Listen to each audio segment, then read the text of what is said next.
Olá, alunos, tudo bem com vocês? Hoje é mais um conteúdo, né?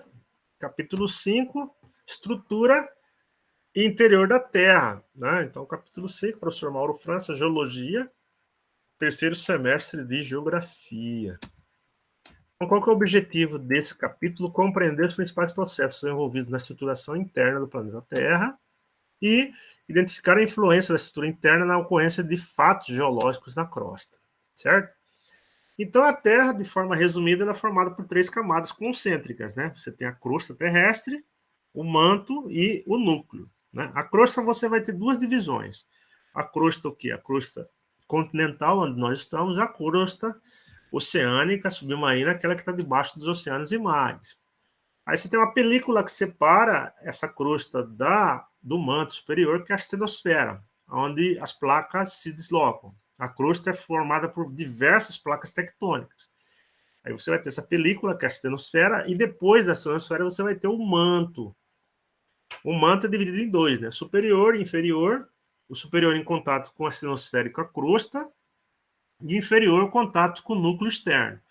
O núcleo seria o que? O centro da Terra. Então você vai ter o núcleo externo e o núcleo interno.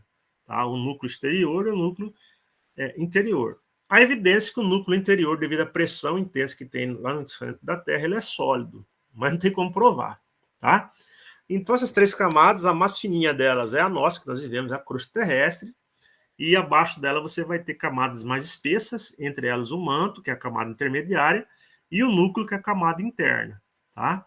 E nós temos o que? O aquecimento de fora para dentro, ou seja, a Terra por dentro tem temperaturas elevadíssimas. Ele coloca aqui no slide que lá no interior da Terra a temperatura chega a 5.000 graus Celsius. Nós sabemos que a fusão ocorre com 100, agora imagina 5.000 graus Celsius. Tá? E aqui outro slide do lado ele coloca que tem algumas descontinuidades, tá? Entre as camadas.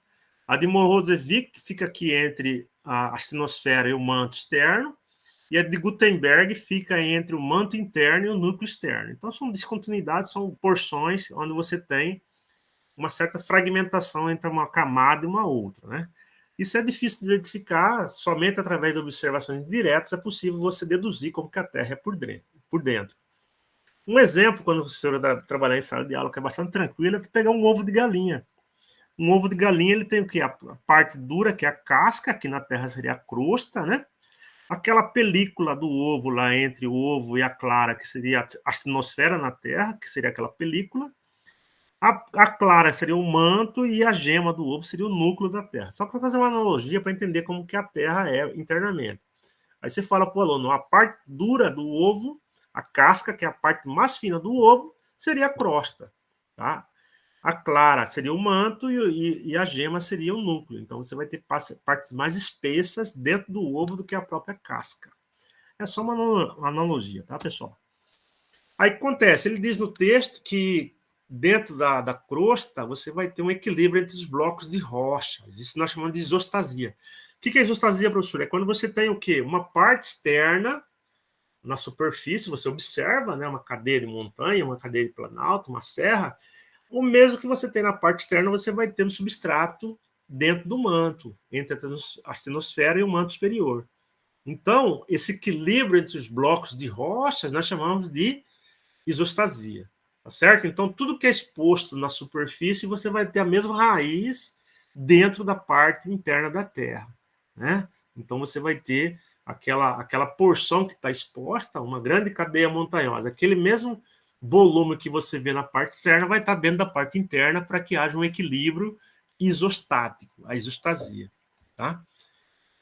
Ele coloca que internamente a Terra tem movimentos devido à pressão interna. Vocês viram que a temperatura chega no centro entre 5 e 6 mil graus Celsius. Tem muitos autores que colocam até 6 mil graus Celsius. E essa pressão interna faz com que haja movimentos convectivos. A temperatura alta venha do interior até a superfície e ela volta novamente. Isso aí pressiona, né?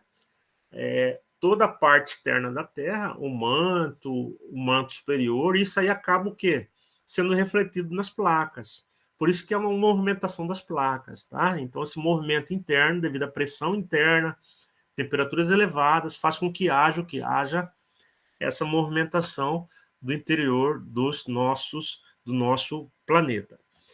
Fechou o conteúdo, galera? Isso aí é uma parte bastante tranquila, né? Como que a Terra é construída internamente. Há essa pressão interna que faz com que haja essa movimentação dos blocos de rochas. E aí é necessário que vocês façam o exercício da página 77 para rever o conteúdo, tá? Era isso, pessoal. Nossa aula bem simples, bem tranquila, não tão extensa, não tão cansativa do conteúdo de geologia. Aí a gente vai abrir depois lá no fórum uma discussão. E aí, se vocês tiverem algum tipo de dúvida, vocês coloquem para a gente estar tentando resolver. Valeu? Eu agradeço a participação de todos e até a próxima.